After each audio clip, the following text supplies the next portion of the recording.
Now we are going to go into the battle phase, all right? So you can kind of see over here, you've got different zones: French approach, reserve, front, enemy approach, and enemy reserve.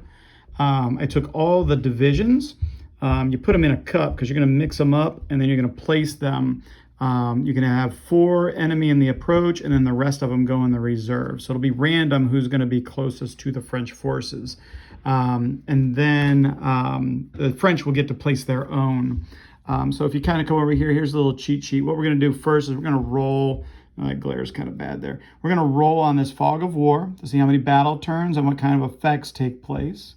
That'll then take us down here to the battle turn sequence.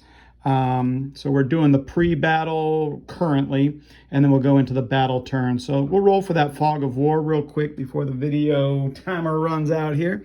So we're going to roll. We rolled a 2. Their supply, if you remember over here, it was really low. They only had 3 supply. So they're not getting any bonus because you needed 4 to 6. So they just rolled a straight up 2.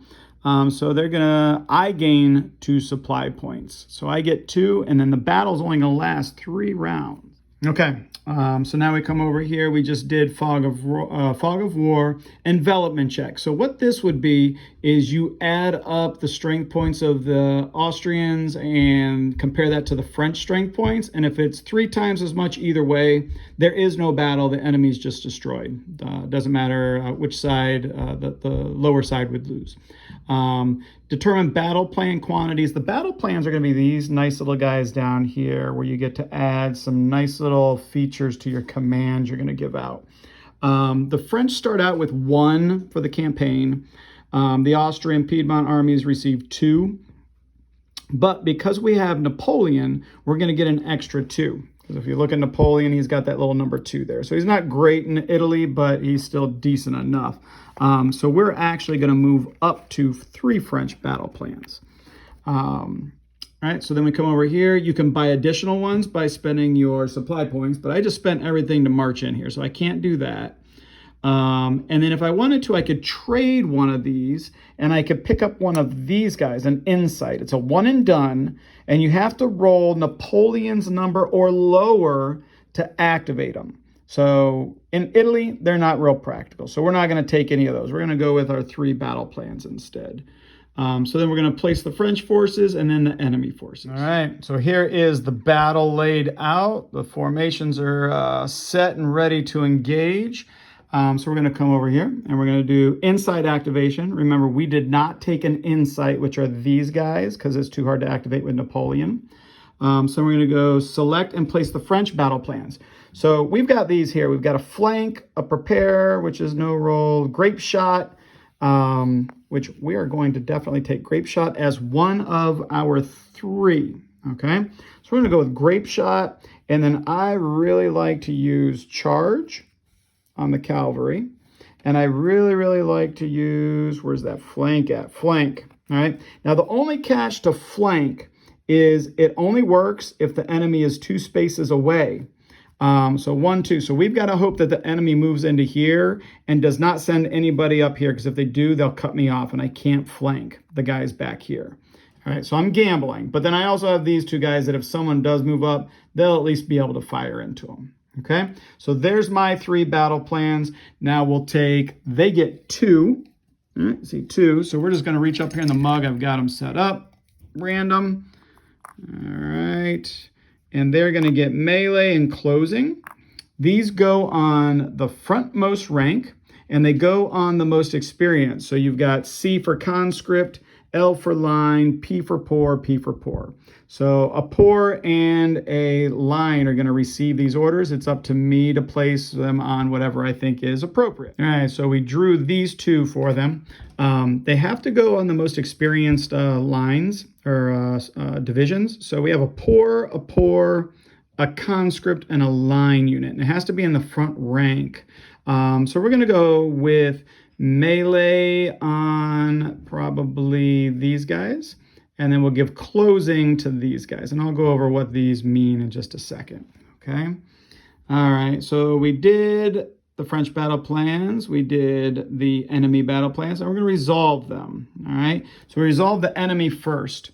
So up here, the ones that receive these special battle plans will go first. All right. So this guy, melee, if they're in line, they do not have to roll to activate. So he will need to roll a 6 or lower to activate. And then if something is 1 away, meaning here, they would advance. And if they are infantry, they attack. And then they would attack again if there was something here, if they knocked it back. And then they would move into line. So these guys are not going to advance because there's nobody here. All right, so these guys don't even have to roll to activate. Their orders just were not effective. Right. So now this one is closing. If infantry, they don't have to roll. We put it on the cav because it was line. We had to. If they're in column, they advance, and then they do a shock check, and then they attack. All right, so they're not infantry. So they still got to roll to activate. They can actually do this. So they activate. They rolled a 5, which is less than the 7. So they will advance. They would shock any troops that are there, which they don't have anybody there, and then they would attack anybody here, which they don't have anybody there. So they've just advanced, and that's all. What I do is I put these on here so I know they've already activated. Now the rest of these guys all still get to go, and they get these generic orders. So if you've got an enemy that is 0 or farther away, and they have broken, they retreat. That doesn't apply. If you have somebody 0 to 1 away, they will go combat. They don't have to roll. They go into line and then attack. So in this case, the French are 2 lines away from them. So they're all going to advance, and they're all in column, so they don't have to roll. So these guys are all just going to advance 1 space on the battlefield. Okay.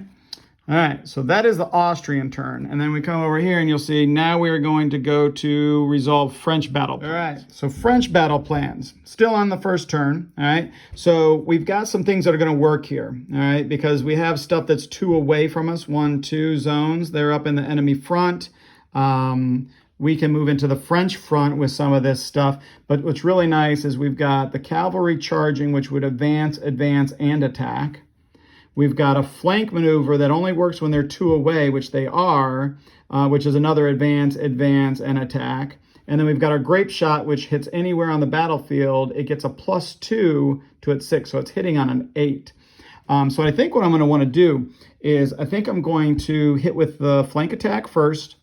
Then I'm going to hit with the charge. Then I'm going to wrap things up with the grape shot, and then these guys will just advance so that they're ready for the next turn. So we'll do our flank first. Flank attack. So we determine they can do it. So they're going to advance. So they move in. Nothing there. If they move in with enemy troops, so if these were here, these guys would have to take a shock check, which is their combat value or lower. If they fail, they take a hit and they retreat just from being hit by us. All right, but they're not there. They're up there, so we don't have to worry about it yet. All right, so now we advance again, and this time we hit harder. So we move in, and the way that will work, these guys have already done their orders, so we can get rid of those. The way this works is you always attack the least experienced unit first. So they're actually hitting these conscripts over here, all right? So the conscripts have to take a shock check -3, but they're in column. If they're in column, it's an automatic fail. So that's why it pays to be in line. So these guys will take a hit. So you flip them, they become less effective, and they have to retreat. So just by moving in there, I've done that to them, okay? So now Le Harpe will attack. He is a 9 up or 9 below on his roll on a D10, but because he's in melee, he gets a +3. All troops, doesn't matter if they're French or Austrian, get that. So he's an automatic hit, okay? And I have to hit the next least experienced one, which is going to be these poor guys here, the Piedmontese. All right? All right, so Le Harpe is done. Now the flank is done. So we're going to put that back down here. All right? Now we can come over and do our charge with the cavalry. So they're the same deal, only they cause that -3 every space that they move. They have to activate, though. Okay? It doesn't say they're an automatic. So they need an 8 to activate. I rolled a 10. That sucks. So these guys will not get to go. It is a wasted order. Okay? So then we go to the artillery. Artillery is going to attack. They do not have to activate. They don't have that leadership roll up there. They just have a hit roll. So they get a +2 anywhere on the board. So it is an 8 And look at that. I rolled a 9 and a 10 back to back. So no hit for them. So that didn't go too well for the French. All right. And then what's left over advances. Over here, we're going to march. If in column, no roll. Cavalry would advance and then advance again. So we just get 1 advance because we are infantry. All right. And then that is the end of turn 1.